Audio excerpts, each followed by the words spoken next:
On va s'intéresser de près à une nouvelle qui secoue le monde des médias, la suspension de l'émission de Jimmy Kimmel. Mais attention, derrière l'annonce choc, l'histoire est beaucoup plus complexe. On va décortiquer ça ensemble pour voir ce que cette affaire révèle vraiment sur les forces qui influencent le débat public aujourd'hui. Alors, pour y voir plus clair, voici le plan. On va d'abord regarder les faits, ce qui s'est passé concrètement. Ensuite, on verra une distinction juridique essentielle. Puis, on se demandera s'il n'y a pas un motif caché derrière tout ça.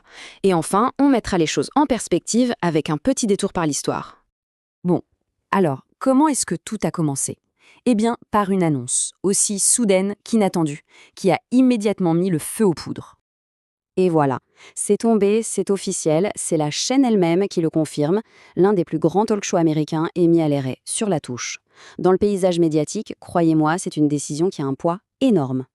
La grande question, évidemment, c'est pourquoi ? Pourquoi maintenant ? En fait, cette décision arrive juste après une vague de critiques très virulentes. La cause ?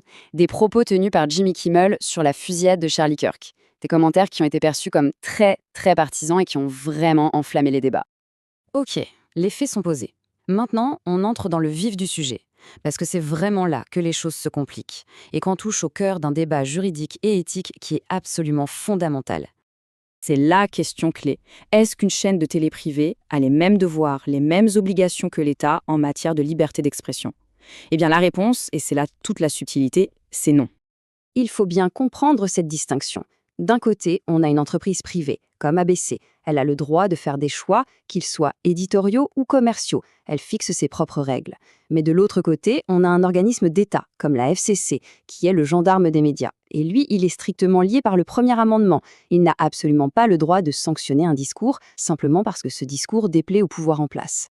Et c'est là qu'intervient ce concept juridique hyper important, la discrimination fondée sur le point de vue.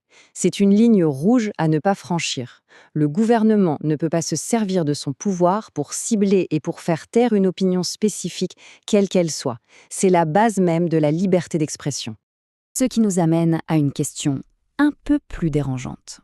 Et si la raison officielle, ce fameux commentaire de Kimmel, n'était pas la vraie raison ?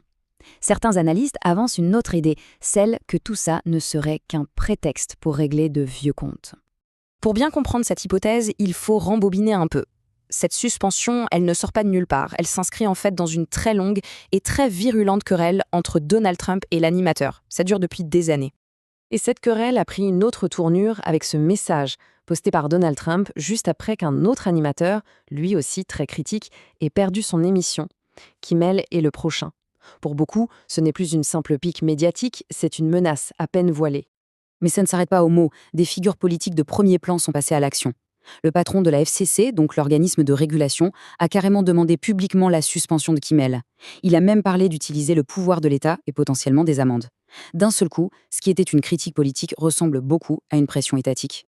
Donc on voit l'argument qui se dessine, n'est-ce pas ? Le prétexte, ce serait le commentaire controversé de Kimmel, mais la vraie raison, d'après cette analyse, serait une campagne bien orchestrée pour faire taire un critique de longue date, en utilisant ce qu'on appelle les leviers du pouvoir pour y parvenir.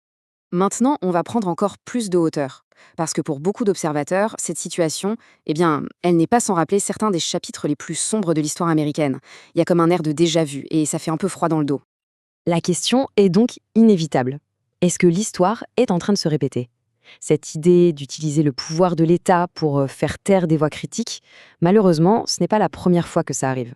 Des experts juridiques, des historiens, n'hésitent plus à faire le parallèle avec une période tristement célèbre, la chasse aux sorcières du sénateur McCarthy dans les années 50, ce qu'on a appelé la peur rouge. C'était une époque de paranoïa, de délation, et surtout d'utilisation de la puissance de l'État pour détruire les carrières de milliers de personnes jugées subversives, particulièrement dans le milieu artistique à Hollywood. Et pour bien comprendre cette inquiétude, il y a une anecdote personnelle qui a été partagée par un expert, et elle est assez poignante. Ses parents, qui ont vécu le macartisme, lui ont dit qu'ils trouvaient la période actuelle encore plus effrayante. Pourquoi ? Parce qu'à l'époque, malgré la peur, il y avait un sentiment de solidarité, de résistance.